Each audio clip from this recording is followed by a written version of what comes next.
Bismillahirrahmanirrahim. Assalamualaikum warahmatullahi wabarakatuh. Perkenalkan, nama saya Rukiati, NIM 2021-58002, Prodi Pendidikan Fisika. Pada kesempatan kali ini, saya akan menjelaskan sedikit tentang bagaimana Islam menghadapi tantangan modernisasi.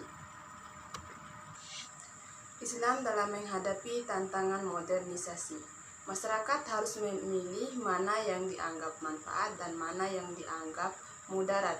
Jadi, tetap saja ada yang manfaat dan ada yang mudarat. Contohnya dari budaya barat yang kita lihat sekarang.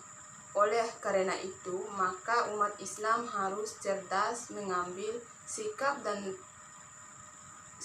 di tengah modernisasi yang tidak bisa dilawan. Masyarakat Islam harus menjadi modern, tetapi harus tetap berada di dalam koridor ajaran Islam yang selalu mengagungkan terhadap penetapan norma-norma yang selalu berguna bagi umat manusia. A. Memahami konsep Islam tentang iptek, ekonomi, politik, sosial budaya, dan pendidikan. Jika suatu bangsa itu menguasai iptek, maka bangsa tersebut dikategorikan sebagai bangsa yang maju. Sebaliknya, jika suatu bangsa itu tertinggal dalam penguasaan iptek, maka bangsa itu dipandang sebagai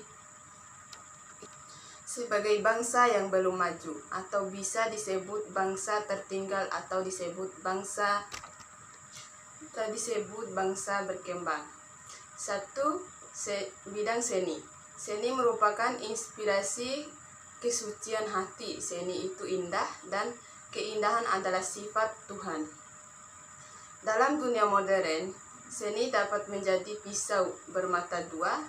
Bila di satu sisi dapat menjadi pencerah jiwa manusia dalam kehidupan, dan di satu sisi lagi dapat menanamkan nilai hakiki.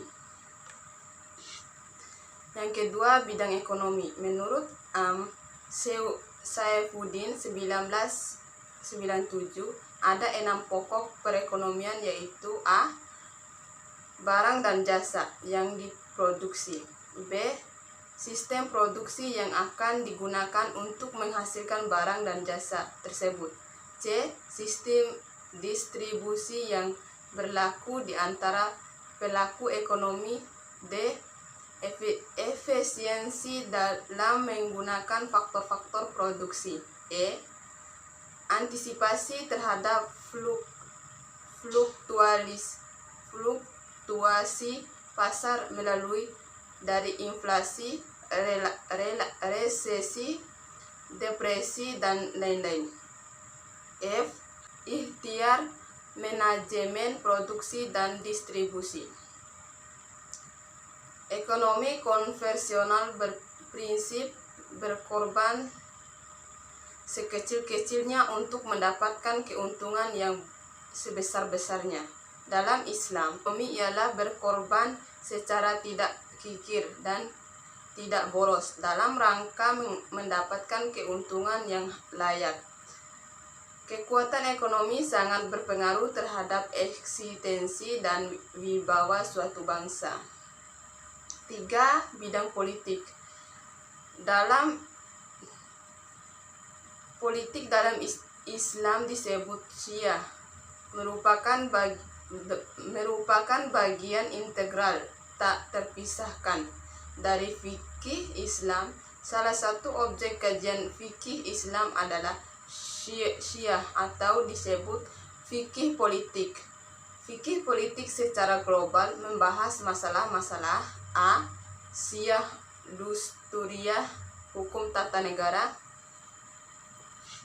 B. Syiah Duliyah, hukum politik yang mengatur hubungan internasional. B. Syiah Maliyah, hukum politik yang mengatur keuangan negara. 4. Bidang pendidikan. Tujuan pendidikan dalam Islam adalah merealisasikan ubudiyah kepada Allah baik secara individu maupun masyarakat dan mengimplementasikan khilafah dalam kehidupan untuk kemajuan umat manusia. Menurut An-Nahlawi, Islam mengemukakan 3 metode, yaitu A. Pedagogik psikologis, B. Saling menasihati antara individu dan masyarakat, C. Menggunakan jalur kekuatan. Tujuan pendidikan dikatakan berhasil manakala proses pendidikan dilakukan dengan cara yang benar secara syariat Islam. B. Diperlukan perspektif Islam dalam mengimplementasikan iptek ekonomi, politik, sosial, budaya, pendidikan. Dalam kacamata Islam, bersumber ilmu itu terbagi 2, yaitu ayat Al-Qur'aniyah, 2. Ayat kauniyah. Dalam bidang ekonomi juga terdapat riba yang harus diperhatikan oleh masyarakat Islam. Seorang pakar ekonomi Islam, yaitu Syafi'i Antonio, menjelaskan jenis-jenis riba, yaitu 1. Riba qard, 2. Riba jahiliyah, 3. Riba nasi'ah, 4. Riba dalam nasi'ah. Dalam masalah politik, NKRI menjamin penduduknya untuk melakukan suatu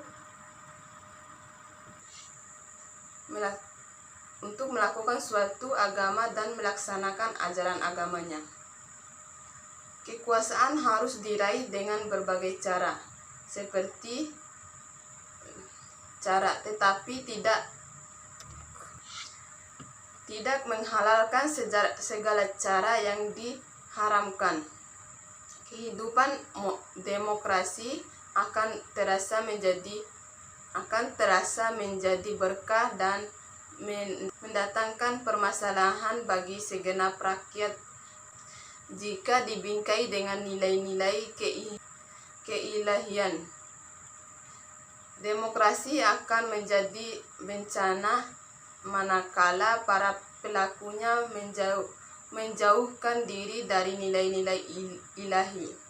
Nilai-nilai ilahi yang terkandung dalam fikih